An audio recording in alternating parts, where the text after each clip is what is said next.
Hey everybody, Crystal here at the Fibromyalgia Pain Chronicles and Veteran Voices for Fibromyalgia. I'm getting really excited, gearing up for Fibromyalgia Capitol Hill Legislative Day, which is May 11th of 2022 this year. And I wanted to share some of my tips and guidelines that I follow to be more successful with sharing my story and advocating on behalf of those living with fibromyalgia, including myself.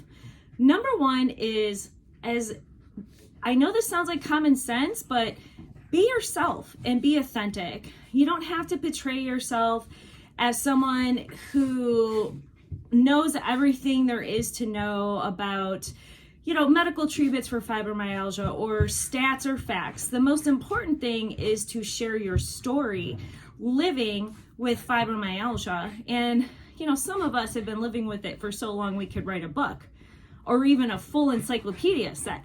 So the biggest takeaway here and most effective way is to keep your personal journey with fibromyalgia short and sweet, hitting the main 3 points that are the most important to you. So an example would be, here's a quick version of my story, is I am an Army veteran living with fibromyalgia. I spent many years trying to find a doctor that not only understood fibromyalgia, but would investigate with me to better understand it and find good treatment options that worked for myself.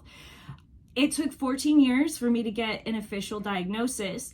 Despite being a veteran, I had to access private health care to get my needs met. And even in private health care, I went through 9 medical professionals before finding one that understood fibromyalgia and how to proactively treat fibromyalgia in a multi-modality way.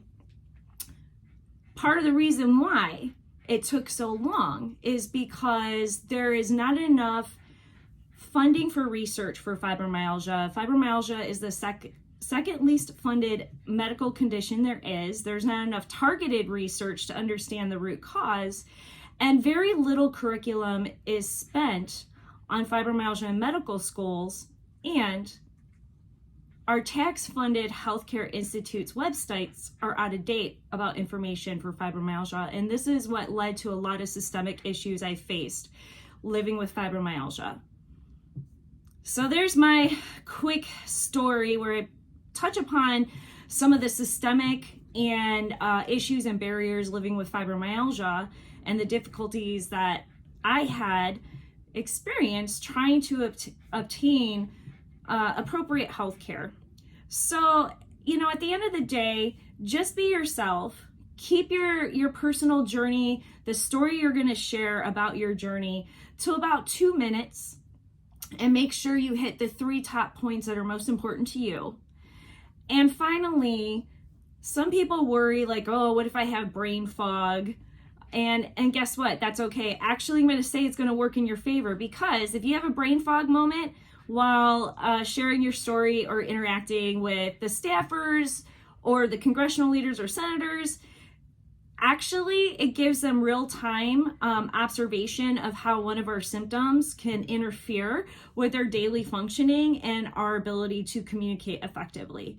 So be yourself.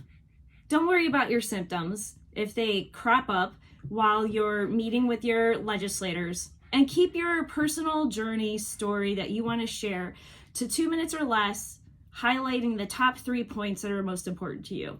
So I hope you found this helpful, and feel free to reach out to me if you have any questions or would like support in developing your story for Legislative Fibromyalgia Advocacy Day.